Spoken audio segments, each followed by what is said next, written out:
Welcome, and thank you for joining us today for an Awake Security webinar titled Who's in the Browser? Exploring Malicious Browser Extensions and Data Mining. Chrome and other browsers are these days on pretty much most devices. Perhaps more importantly, they have become the new operating system, as most of the apps we use sit within the browser. It begs the question then, what are the attackers thinking about this? Luckily for us, we have someone that knows this firsthand. Eric Poynton is the lead network threat hunter at Awake Security. He successfully discovers and investigates compromised IoT, managed and unmanaged devices and enterprise networks on a nearly daily basis. And one of the things he finds a lot of is malicious and suspect Chrome extensions. Today, he will share that perspective with us, as well as educate us on how security professionals should think about mitigating this threat.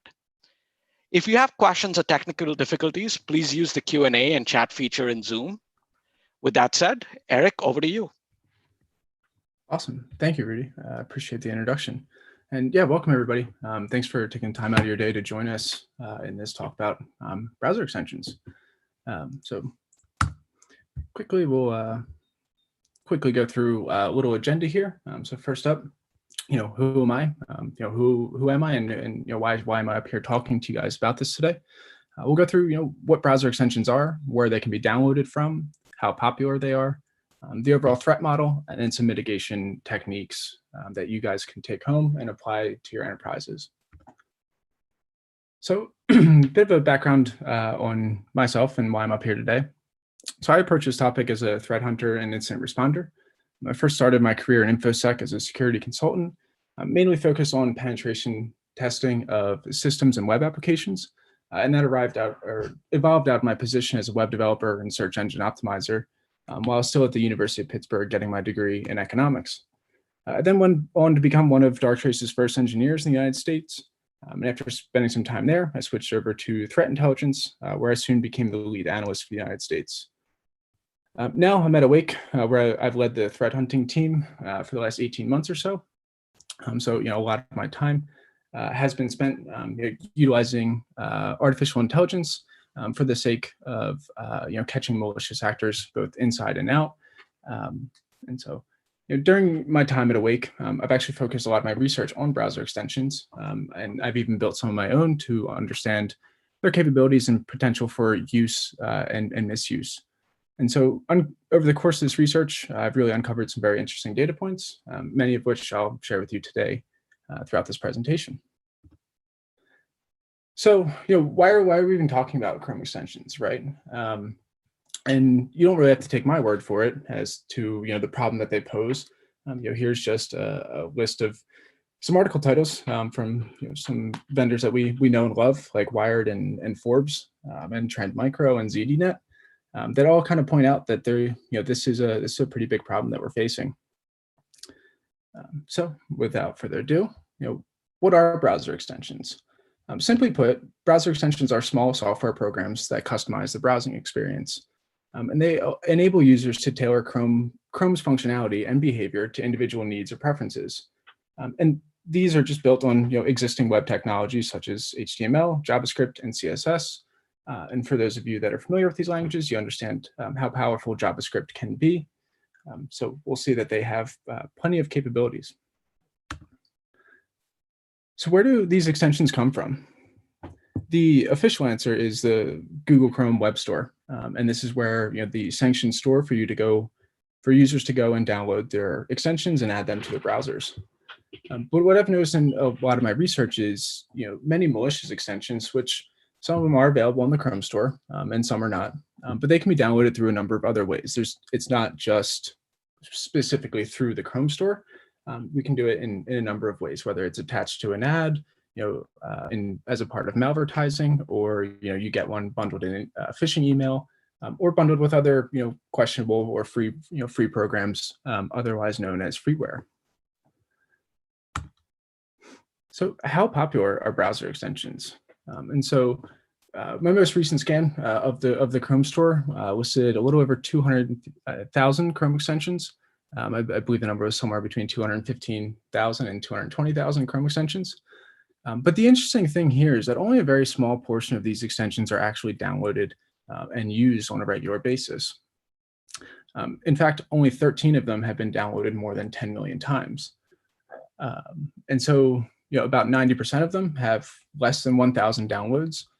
50% of the extensions on the Chrome store have less than 16 downloads. 13.5% have one download. So I think that's a pretty interesting figure in and of itself. And 10% have zero downloads, right? So there's about 20,000 extensions that are on there with absolutely no users or nobody, even paying attention to them. So that's kind of interesting. And as far as my research has gone, it's been just about every single corporate environment that I've looked at over the last few years has browser extensions installed with them. So let's go over the kind of threat model here. Let's first take a look at the permissions, otherwise known as kind of capabilities. And then we'll look at how we can go about hunting for these extensions within corporate environments. And then we'll take a look at some use cases, such as querying the Active Directory with an extension. We'll take a look at some unregistered extensions, and then we'll see how they're tracking users' internet searches and activities, as well as monetizing users' data. So extensions, in order to function and go about their business, they need to have read and write capabilities, right? Their whole purpose is to modify the Chrome experience. Or the browsing experience, and so as such, they need to be able to change the browsing experience to do so. And so the interesting thing here is, more and more businesses go through, they're really accessing all of their corporate data through the browser, right? When you think of O365, where your emails live, now that's where your corporate Word documents live, your Excel sheets, and PowerPoints, and so on and so forth. They're all in, that's all accessed through the browser, and if it's accessed through the browser, the extension has access to it. So you no longer have privacy when it comes to your emails, your Excel sheets, your Word documents, your PowerPoints, and things of the nature. And so what I've really noticed, and I think what has really caused me to dive down into these, dive down into some deep research into these extensions, is because they're harvesting a lot of sensitive user system information, such as your IP addresses, your geolocation. And the geolocation is pretty interesting because it'll actually be as specific as pointing me to the actual cul-de-sac that you live at. So I might not get your house, but I can say confidently that you're one of these three houses. The ISP information, your internet service provider, do you have Comcast, do you have Verizon, and Spectrum, and what have you. Also your company information, right? So when we're in a corporate environment, it'll give me information about your company as well. Your browser and operating system information, that's very useful, especially when one considers just the amount of vulnerable software that's out there. So that's very good information to have for an attacker. And not only that, we're looking at all of your internet search queries, your browsing histories, and even more data points, really. And so a lot of this really allows, opens up the door for a lot of problems, right? If somebody knows exactly where you're located, right, who you work for, and what you spend your time doing on the browser, that's all information that can be very well used for the crafting of, phishing emails. And phishing emails are one of the most popular ways that companies get compromised now. So that's something to kind of think about and keep in the back of your head. So another thing, right, is myself and other security practitioners are advocating for the usage of password managers, where you have one very, very strong master password, and then that opens you up into a secure and encrypted vault full of your other usernames and passwords. And typically these allow you to create very strong, random, and unique passwords for each account, and thereby really helping the personal and corporate security in that regard with passwords. But the interesting thing here is that when you have access to the clipboard, that is how you're going to when you have access to the clipboard, that really kind of nullifies password managers, because the vast majority of times when you utilize a password manager, you're using the copy and paste function for those passwords, right? You're not going to type out a 22-character long password. You're going to hit the copy and paste functionality. And not only that, a lot of password managers actually have extensions that you can utilize within the browser. And so there you go. Your malicious extension can easily read that and harvest all of that. So there goes your passwords as well. And then the other thing is, user data is oftentimes monetized without their consent, which is kind of a growing problem as time goes on, and as we've seen through many news articles as well. And so here, really don't have to take my word for it for the these permissions or capabilities. Here is a list of capabilities from a malicious extension that I found a few weeks ago. And so if we look here, I've kind of colored the interesting ones in this pinkish color that you see. So they're able to read all of your URLs. They're able to access all of the cookies. And for those of you that don't know, an example usage of a cookie would be an authentication cookie. And so basically what happens is when you log into a site like Facebook, say, you create a cookie that says that you have successfully logged in.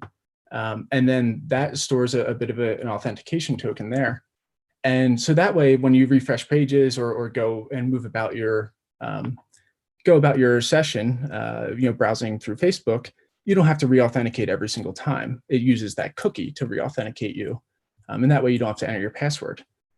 The problem here is if I have access to your cookies, I can effectively steal your session. I can take that cookie, inject it into my browser, and effectively steal your session there and log in as you without needing access to your password. So there's kind of two avenues that you can go there, right? You can get the clipboard, as we'll see, or go for cookies, but either of these allow for very good session takeovers. So we also have access, these also have the capabilities to manipulate tabs, and that's how many of these extensions are designed to do, right? Create new tabs and things like that. We can also completely control the web requests that are made, and also block those web requests if needed.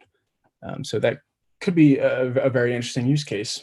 They could actually potentially block your access to software that could potentially remediate the malicious extension on the computer. Another thing is bookmarks, right? Typically, the vast majority of us have a long list of bookmarks of things we find interesting. So they'll have access to that as well. Your history, your top sites, and your active tab, the tab that you're actively using, they'll have access to that as well, in addition to all of your browser data. And as I mentioned before, your clipboard read and write capabilities as well.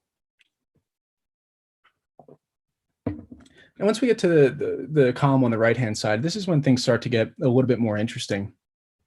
And what a lot of people don't realize is that while these extensions are attached to the browser, they have full capabilities in terms of accessing your whole system. And so what I mean by that is they're able to just actually take full desktop captures, so they can just watch everything that you are doing. And I've caught many malicious extensions taking screenshots of corporate users in a corporate environment, and encode that screenshot and then exfiltrate it out. And so this kind of opens up a whole whirlwind of possibilities when it comes to privacy. Also, access to your downloads, like I mentioned before, your geolocation, your identity, and so that's interesting because that allows the extension to use the Chrome Identity API, or Application Programming Interface, to get the authentication access tokens. So big potential for abuse there as well. And the idle is pretty interesting as well, because it allows the individual on the other end, or the extension, to detect when the machine's state changes, right? Whether or not you're using the computer. And that's pretty interesting, right? Because then you could, and what we've seen is, in some cases, the extension will only be active when the users are idle, meaning that when you walk away from your computer, that's when the extension goes to work and starts harvesting all of your data, because you're not going to notice it. And so it's a pretty interesting use case there. And the native messaging there is that allows this Chrome extension to talk to basically any process or application within on your computer as well. And some of the other capabilities here: page capture, right? That goes back to that desktop capture that we just talked about. Printer provider, again, access all the documents that you're printing, and a lot of times we're printing sensitive documents. access to the the privacy sections of Chrome and the system as a whole, proxy as well, right? So they could effectively reroute your traffic through their servers, and decrypt all of your encrypted channels that way, and go through and basically just spy on you from that way, and just reroute your traffic.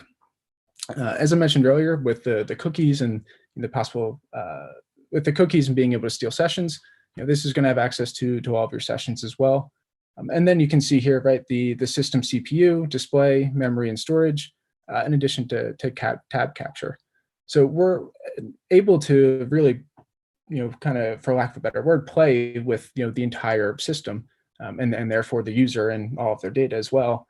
And as we can see here, right, we've got HTTP and HTTPS, and these asterisks simply just say that they're wildcards. So effectively able to read all of your all of the data that goes on during these connections. So very interesting, permissions and capabilities from these extensions, and seeing them being used and abused is certainly very interesting. So let's start, kind of hopping into some use cases here to really understand the power that these have, right? I mean, it's great to look at a list of capabilities, but it's another thing to see them in action. And so what we have here is a browser extension, querying the Active Directory. And so you can see up here, it's making a post request as an admin and performing a quick search. And you can see the host. I've obfuscated this out, but you can see AD, which stands for Active Directory, at customer.com. And the interesting thing here is that whenever Chrome extensions are utilized and initiate connections, they will actually interject a what is known as a origin header. And so when you look at the traffic, through the lens of a network traffic analysis solution, such as Awake, we're able to clearly see when this Chrome extension was responsible for the initiation of a connection, right? When this is the true origin of the connection. So this was not something that necessarily the user may have done or may not have done, but we know that it was initiated from the extension itself. And so the interesting thing here is that we can easily go through and take this value out, Chrome extension with this random ID, and that is how Chrome extensions are recognized by computers and on the web store as well. And so we can see a quick Google of this value, can see that it's actually missing, the Google Chrome store is missing this. So in other words, Google does not approve of this browser extension. And furthermore, there's really no open source intelligence information on this extension, which makes it very interesting, right? Because when one considers the Active Directory and how powerful it is within an environment, we know that only a very select few of approved and trusted entities should have access to the Active Directory. And so here's exactly what was happening if we follow the stream, if you will. This is exactly what the Chrome extension was doing, and it was as you can see here, it's actually creating a new user, and then going through and going ahead and changing all of their settings that they can do. And so is a pretty interesting use case, and this was of course a pretty large shock to the firm on the other side of it, on the other end of this. So a very interesting use case, and to be honest, this is the only time that I've actually seen this be utilized. Typically, when I see Chrome extensions, they are usually internal to external connections. This is a very rare case where we've seen internal to internal connections and actually try to you add a new user to the Active Directory. And so essentially what that would mean is that this extension goes out and effectively adds a new user, your malicious actor, and then allows the malicious actor in without setting off any alarms, basically. So it effectively just kind of created them an account and then gave them kind of the keys to the kingdom there. And so now we can see, let's take a look at some malicious behaviors. And so what we can see here is some tracking of users' actions. And so I've underlined some of the interesting sets here. And so we can see is very much in plain English, and while this is code, it is pretty much just plain English for a lot of it. So we can see that we want to track on browser action clicked. So whenever you click something, you're going to track your events. Whenever the page loads, it's going to parse your user data. And again, whenever the page loads, we're going to add a redirect. And then you can see here, we're going to, again, add a redirect when the page loads, but we're going to wait some time now. So that's kind of interesting. And I think, I'm sure plenty of us have experienced this when you go to a website and then, a few seconds later, either a new tab opens up or, a big pop-up comes up. And, not really sure necessarily where it came from because, we were just reading an article or, going about our business on LinkedIn, or if you will. And so the other thing is, it'll actually specify where it's redirecting to. And then it'll also, update its configuration. So it'll update the information that it knows about you and is tracking about you with every time that you update, your web page, basically. And so something that I alluded to earlier, right, and we discussed a little bit earlier, was the usage of cookies and the potential for abuse when it comes to cookies. And so what we can see here is this is, slightly decoded information, but this screenshot down here at the bottom under scraping cookies was found from, I found an extension basically capturing this data on a user's machine and then encoding it and sending it out of the network back to its command and control infrastructure. And the interesting thing is here, right? So they obviously took a step to encode the information, which was rather trivial to decode. It was simply base 64 encoded. But the interesting thing here, right, is as we can see what's highlighted is they were actively looking for cookie stores and cookies. So they're looking very much for specific items. But as we can see, there's no accessible cookie store found for the current selection or current execution context. So luckily for this user, there's really nothing to be found there. But nonetheless, they're still looking for it and still trying to harvest those cookies. So we won't spend a whole lot of time on here just because there's a kind of a bit of a jumbled screenshot. But what I do want to note is the things kind of highlighted in red here. This is a persistent mechanism. So when people think about malware or things like that, one of the things that we look for as incident responders is the presence for the indication that some kind of persistence on the device, right? And so we can see that this is going to be just fully on the device, right? Once you install it, it's going to be there until you uninstall it. And furthermore, we can see that they're actively looking for your query is going to be your search terms. And then we can see they're just kind of tracking everything that we're looking for. So films, games, sports, videos, news, games, and films, and whatnot. And so it looks like this user just opened up a Google tab here, and it's just going to track everything that is going on in that tab. And so here's a bit of an interesting piece. And there's been arguments back and forth over the last few years over who actually owns what data and who should be paid for that data, the monetization of that data, right? And so if somebody is making money off of the data that they're harvesting from me and my usage of the internet or usage of a tool, there's a lot of arguments out there that say that I should be the one that gets paid for that, not the people that are selling my data, because it's not necessarily theirs to sell, if you will. But the interesting thing here is they are going to monetize this, the data that they're collecting here. And so I mentioned something earlier about tracking geolocation. And so here's just a bit of a snippet here, and we can see here's your geo data, your IP address, your city, your country name, your state, your longitude, your latitude, and that's what I was saying earlier. You can get within the realm of a cul-de-sac there, and then again, even some more stuff. Where your time zone, continent, country code, metro code, postal code or zip code, the internet speed you're getting, whether or not it's corporate or private, the ISP, and then the organization. So in this case, this actually leaked the organization's name. And then some interesting notes about the whether or not you use imperial or metrics for your weather and whatnot. And so finally, down at the bottom of the page, we can see what I've highlighted is all of the allowed data types for the particular extension that we're looking at. And so as you can see right off the bat, a lot of them, so here we can see, allowed types, doc, docx, XLS.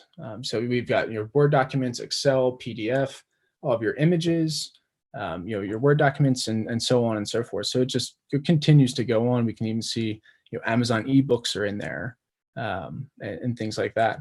So rather interesting, right? When you consider, okay, they're actually able to harvest all of the images and Word documents and PDF documents and all that. So in effect, there's really nothing safe from these extensions, and very few people are actively looking at these types of things, right? They're just saying, okay, this looks like a useful functionality. I'd love to be able to convert a Word document to a PDF, and from a PDF back to a Word document within my browser. That would be a useful tool. However, in order to do that, it has access to all of those things. And then, as it turns out, that was actually potentially developed by a malicious actor.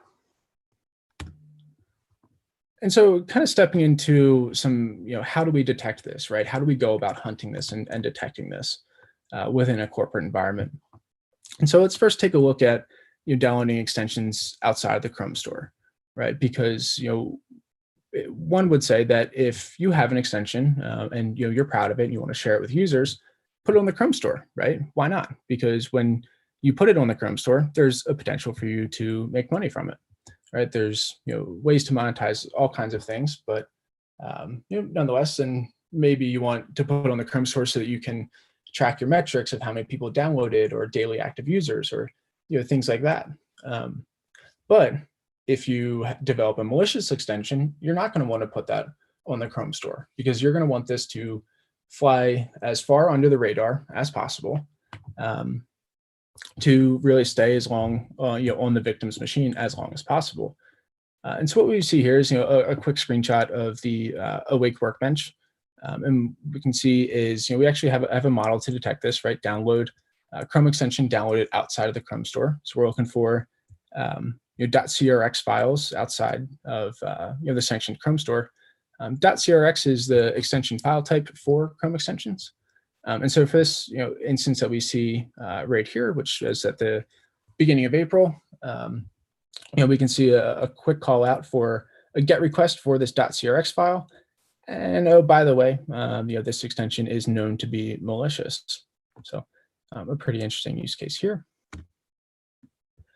And so another way that we can do this is looking for extensions based on their headers. That's something that I mentioned earlier, right, with the origin. And so as I mentioned earlier, whenever a Chrome extension is responsible for initiating connection, there will be an origin header in there that says, here's your Chrome extension ID. And so as a result of that, we're able to look at header values. And so in this instance, we're looking for a regular expression match for the header value itself. And as we can see, just a quick search of that brings up a whole bunch. So let's move forward here. And so going down a little bit deeper to take a look at this, the actual extracted data or the metadata from this particular connection. And this is exactly what I was saying. Here is your origin. You can see your header name and value key pair. Here's your origin right there. And then you can quickly look and Google that to see if it's registered on the Chrome store or unregistered. And so while we can go through and do this manually, Awake will actually do this for us automatically. And so Ava, which is the Awake virtual assistant, kind of our cloud expert system that is really designed to automate a lot of the legwork that an analyst will do on a daily basis, such as open source intelligence research. And so this instance, right, if we see here, we can see a quick, this is a small screenshot from one of the devices profile within the Awake platform. As we can see, we triggered a model for C2, unregistered Chrome extension, connection to risky domain. And so looking at the, clicking on this and then looking at the actual HTTP traffic from it, we can see that they are making a post request out to a config. And then we can see, there is a decent bit of data going out there, right? The content length. and they're sending out JSON or just plain text, right? And again, here's the origin of that connection is this Chrome extension ID. And so what Ava will do is it'll actually take this value and it'll go ahead and it'll Google it and it'll say, okay, the Chrome store does not have this value on it. And therefore, let's trigger this unregistered model. So it's kind of this circular loop of, okay, we see an extension. Is this on the Google store? No, it is not. Okay, let's trigger a model now. And the nice thing about that is that's previously things that I would do as an analyst that take up time and energy, and forces me to switch context a little bit. And so taking that legwork out, out from underneath me, that really places an emphasis on the analyst to make a decision of whether or not this is justified or unjustified behavior, right? So we can easily determine that, should this user be doing, have this Chrome extension on them? That's a quick conversation with the user. You're able to kind of deduce that information pretty quickly. What are they trying to achieve with this, and what is their use case there? And then looking at the permissions, we can pretty much very quickly understand whether or not this should or should not be on the network.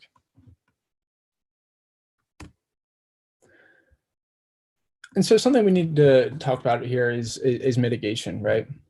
Okay, so now that we know that these can really interact with all pieces of data within the browser, as well as outside of the browser, right? We've seen it interact with the Active Directory. We've seen it track users' data, monetize their data, and so on and so forth, and really just violate a lot of users' privacy, because at this point, if you've got an extension, and even further a malicious extension, your data is actively being harvested and potentially used against you, whether you realize it or not. So, how do we handle this, right? How do we handle thousands of users in a corporate environment that are all susceptible to this, that all have, again, O365 right in the browser and all of that corporate secrets right in the browser, ready to be harvested? How do we handle that as IT admins? And so we can't really rely on Google, because as a lot of those articles that I mentioned in the beginning here with a lot of the article titles indicate, is that there's a lot of actually malicious activity going on in the actual Chrome store itself. So therefore, we really cannot rely on Google to solve this problem. We need to kind of take matters into our own hands and solve things that way. And so we've got some options, right? We can, and there's a few different ways. We can block the extension based on their specific permissions, right? Do they have access to the USB ports? If they do, then we can block it based on that. We can also do it based on specific policies as well. And we can use the Google Admin Console. So for those that use the Chrome browser cloud management, or the enterprise Chrome, that will allow you to holistically control the extensions that are allowed or denied and blocked within your environment. So that's probably one of the easiest ways to go about it, although it may not be the cheapest. But another way we can go about it is through Windows group policy. We can create group policy objects to really understand and look for certain permissions or things like that, whether it's based on the Chrome extension ID itself, the permissions it has, or some of the websites it uses. We can go through and block or allow based on that through group policy objects. So yeah, there's a lot to be done here. I think that there's, as a security world, I think we've really just kind of started opening the big can of worms here when it comes to browser extensions, their power, and the data that they are using and abusing within a corporate environment. So with that, thank you very much for your time today. I really appreciate it. And I hope that this was useful and you picked something up along the way. So thank you very much. And as always, with any questions, here's my email address. I'm happy to address them there. Or if any questions now, I'm happy to answer them now as well. Yeah, thanks, Eric. We did have a few questions come in. I did want to thank you for your insights, and we also got some pretty flattering comments on the chat saying they appreciated your insights too. So thanks again. So I'll just remind everyone, if you've got questions, definitely drop them to the Q&A channel. We did have a few that already came in, so Eric, in kind of order of these coming in, you discussed some ways of hunting for this Chrome extension attacker technique. I guess a more basic question that this person has is, why isn't this caught by my endpoint security tools, right? Like any other endpoint malware. Can you shed some light on that? Yeah, absolutely. So a lot of these are kind of missed by your endpoint technologies because of the way that they're actually installed, right? They go pretty much specifically straight into the browser, and a lot of the your endpoint technologies are going to look at the processes that are running, and the actions that those processes take. And so for this, for extensions, the processes that the endpoint solution basically thinks that when an extension gets kicked off, they think that it's just Chrome and the user actually doing it. So they don't really typically see any issue with the actions that are going on because the endpoint technology assumes that the user is doing it, not the actual extension itself. That makes sense. Next question, as a security professional, and maybe they're asking what you do, but do you recommend we just ban Chrome extensions entirely within our organization? Is there like a permissions model that allows me to control what these extensions can and cannot do? Yeah, absolutely. So I think it depends on the firm itself, right? The enterprise environment itself, right? And the regulations that they are subjected to, and the kind of compliance models that they need to follow. But I think a general rule of thumb is a lot of the extensions that I've seen are they are just like kind of shorthand ways or designed to be shorthand ways to perform functions that we can already do within the operating system itself, such as converting documents from Word to PDF. Well, that's something that we can just save the file in question as a different file type. So from that point of view, there's a lot of these extensions are not needed, and so for some organizations with a very low risk tolerance, that it may be worthwhile for them to just block them altogether until the kind of security world and Google catches up to where these extensions really lie and the risks that they pose. But with that being said, I think the best option would be to carefully examine all the extensions that are in your environment, right? Get a list of what is currently running, and then understand the use cases behind them, and then the permissions that are used. And then probably, if you guys are a Windows shop, utilize Windows group policy objects to go ahead and deny those based on permissions. And as we saw in one of the slides earlier, there's quite an extensive array of permissions and capabilities that these have. And so I would limit based on the permissions, based on use cases, if that makes sense. Thanks, Eric. And we have a couple of kind of related questions to this as well. So, so one question is, I guess they're asking for your own experience. When you look at the Chrome store, are there any kind of immediate red flags that jump out at you of, hey, this kind of looks like a sketchy extension, or is that not really the case?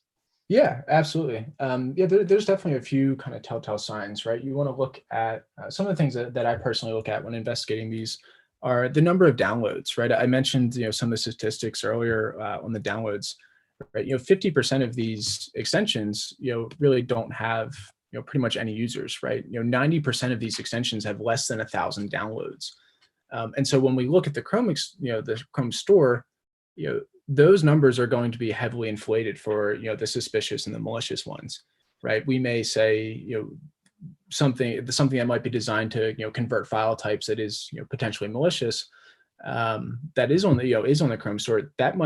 They might boast about having 2, 3, 4 million downloads, when in fact statistically that's just very inaccurate. So I would look at the number of downloads, right? Does that seem accurate based on some of the research that's out there, based on like some of the statistics that I provided? there's this company out there called Extension Monitor, and they've pretty much built their whole existence on monitoring extensions and keeping tabs on the Google Chrome store, the Chrome Web Store. And so I'd kind of fact check against them to see where they stand on the latest statistics with their scans. But yeah, I would say anything with an overwhelmingly large user presence. And then also kind of cross-check that with the reviews, right? If we've got 5 million reviews and a 5-star rating, that's pretty rare, because how often do you see 5 million people give a 5-star rating, right? There's typically some mixed emotions in there and whatnot, and so I would look for things that are akin to that, the interesting proportion to the reviews, the ratings, and the downloads as well. And then Eric, this might be a little bit of a stumper, because I don't know if you're a Windows admin necessarily, but the question is a kind of two-part. As a Windows systems administrator, can I block non-Chrome Store extensions? So that's the first part. I'll let you answer that and then come to the second part. Mm-hmm. Yeah, sure. So whether or not, no matter how it was downloaded, it's still going to go into the browser, and it's still going to require certain permissions on the computer. And so the user is going to have to allow those permissions. So whether it was downloaded from the Chrome Web Store or sneakily hidden with other downloads, we can still block those through, as I mentioned earlier, the usage of group policy objects to block them based on the permissions that they request as well. Cool. And then the second part of the question, which is along the same lines of, can I do this as a Windows administrator, is can I use the same origin policy to block what these extensions are capable of doing, or which domains they're allowed to talk to, et cetera? Yeah, so extensions, they come with typically a few files, right? So they're written in JavaScript, and then they have what's called a manifest file. And this manifest file typically outlines all of the permissions and capabilities that are needed of this, as well as all of the domains that they're going to talk to. And so typically, if a domain's not included in the within that manifest, there might have some significant issues actually communicating with that domain. So from that point of view, you could utilize the manifest sectionality of it, or because the manifest is included with every extension, including mine, which my personal one that I built that is not on the Chrome Web Store. That I still have to abide by the usage of the manifest. Right? That's kind of how they operate. So from that point of view, I think the answer is yes. Okay, but I think your point though is if you're writing a malicious extension, there's nothing to prevent you from adding whatever you want into the manifest, right? It would be up to the auditor to kind of go look for that and block it. Is that fair? Yeah, that's definitely a fair statement. Okay. Yeah, we had another question about the same origin policy, but I think you basically covered that. Again, I'll remind folks, if you've got questions, definitely keep them coming in the Q&A channel. We've got one more question. And this might be a little bit of a political question, I guess. Is this a Chrome problem, or does this affect other browsers? And is Google doing anything about it? Yeah. So, is it a Chrome problem? I would say no. I would say I think Chrome has just gotten the most attention for it, just based on market share. Right? They are the overwhelming kind of majority leader in terms of utilization and market share. So I think that's why a lot of the attention is placed on them. But yeah, definitely don't be fooled. Firefox is just as susceptible. It's got the same capabilities as well as other major browsers as well. So yeah, while a lot of the emphasis is on Chrome, I think that emphasis is placed there because of strictly just the market share of Chrome and the kind of market reach that they have. So just I think the overall security world and whatnot is kind of just going after the kind of biggest fish first, if you will, trying to fry the biggest fish. But with that being said, I've seen plenty of these be installed on Firefox and other browsers as well. Cool. So it sounds like it's a little bit like, why historically most malware was targeted at Windows systems. There was just more Windows systems to target. Exactly, and interesting actually. It's funny you bring that up. I believe there's now there's a larger increase in malware written for non-Windows machines such as Linux and Mac than there is being actively developed for Windows machines as we see that market share kind of change. So, malicious actors, right? They're just going for the most bang for their buck. And so if there's if 70%, 60, 70% of the market uses Chrome, then we're going to start with Chrome. And once we make our money there, then then we can shift over to other browsers and start going after them as well. Yeah, and I think one of the points you made, Eric, that Chrome extensions actually let you be platform agnostic, right? Because the same extension works on a Mac, works on Windows, probably works on a phone even. So there's two levels of platform agnosticism, if you will, that are going on here.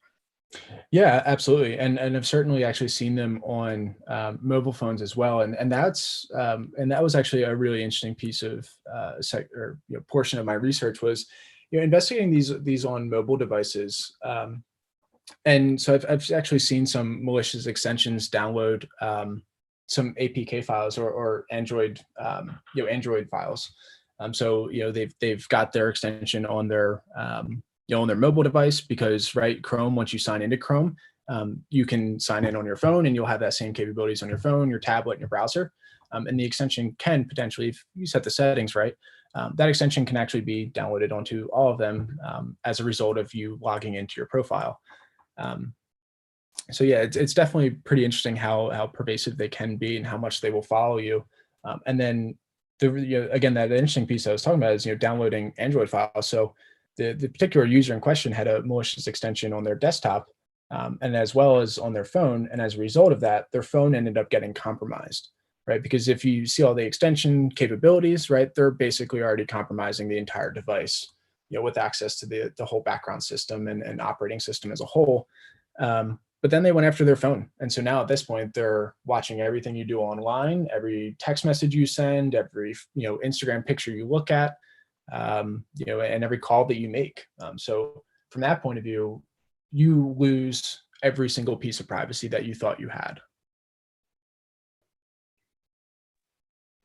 Yeah, in fact, one of the attendees made a comment that just recently, I guess, with Edge, Microsoft Edge now being, Chromium based, apparently Edge is also pointing their extension store to the Google Chrome store. So it's the question about, is this a Google problem or is it a Chrome problem? That's another data point that, yeah, this is a more widespread browser problem. Yeah, absolutely. Yeah, and it becomes easier and easier as things switch over to that Chromium base because that, like you said, that we don't care at that point if it's Mac, Windows, or Linux. We've seen them on all. Yep. And I think the last part of that question, Eric, was what's your experience been with Google and how they react to kind of reports of malicious Chrome extensions, et cetera? Yeah, certainly. So I think I personally have mixed reviews. I've worked with Google a decent bit to work to get these extensions off the store because I find plenty of malicious extensions that are still available for download on the store.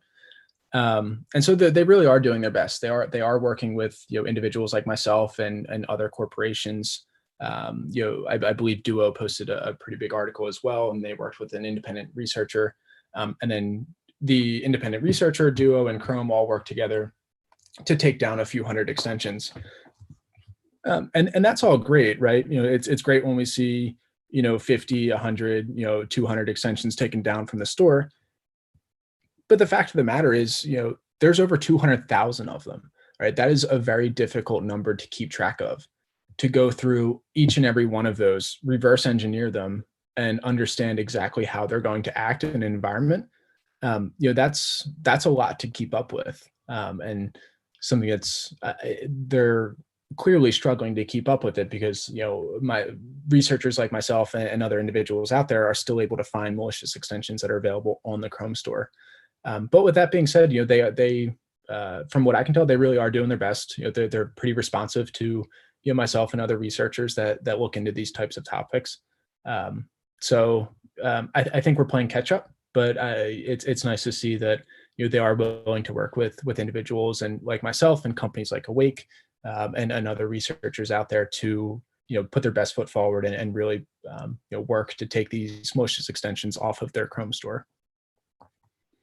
Excellent. Yeah, it sounds a little bit like the Android app store challenge too, right? Where you can sideload apps, etc. So it's good to know that they're working with you.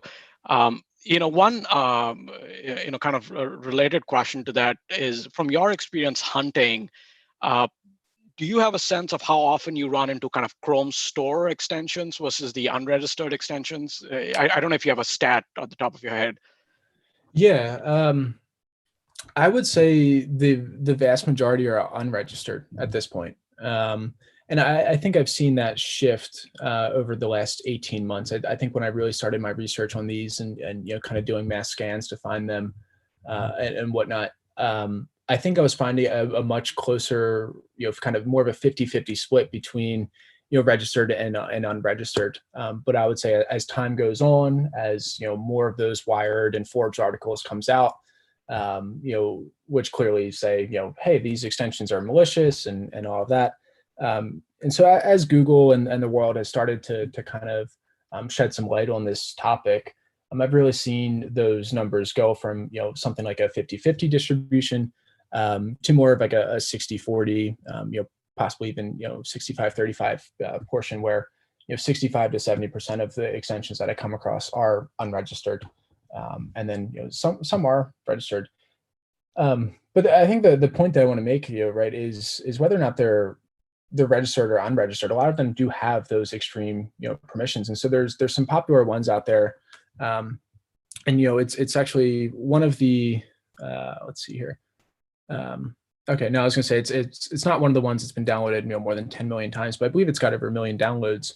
But there's a few out there that are registered and very, very popular that are, their goal is to watch all of the things you do online with regards to your shopping. And I think there's an asterisk there, right, that they're only going to pay attention to when you're shopping on certain sites. But their goal is to say that if you're shopping for an item on just the internet, it'll compare prices against Amazon, for example, or let's say you're shopping for home goods stuff. It'll cross-check prices at Amazon, Home Depot, and Lowe's, and your local hardware stores and things like that. But as a result, it still has to, even though that is registered and developed by a reputable company that is built their existence upon this cross price tracking and getting users the best prices possible across the internet. It still needs those permissions, right? It's still going to violate your privacy. And so I think there's, even when it comes to the registered ones, I think that we need to be very wary because, myself and other researchers are still, working with Google on a near weekly basis to get some of these off of the Chrome store. But yeah, I will say that as we work with Google and as Google sheds more light on this topic, that we're definitely seeing a larger, an increase of unregistered extensions found in corporate environments. Excellent. Yeah, I think this is probably our last, it's more like a comment than a question, actually. One of the attendees pointed out that, they've seen cases where, the extension is used to steal like AWS credentials, and then they've seen someone logging in with those AWS credentials. So almost like, I think we've been referring to it as lateral movement from on-premise to the cloud, but I don't know if, Eric, you've run into anything like that as well.